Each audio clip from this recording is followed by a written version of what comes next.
how to change language in Gmail. So to change the language in Gmail, first you have to open up a browser, any browser that you're comfortable with.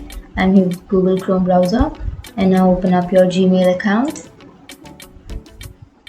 And after opening your Gmail, on the upper right corner you will have a settings icon. Click on settings and then click on see all settings.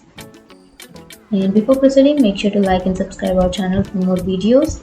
And now under the general tab you will have the first option which says language, and here you will have a drop down bar. You can click on that drop down and then you can choose any language you would like. And after choosing the language, scroll all the way down and now click on save changes.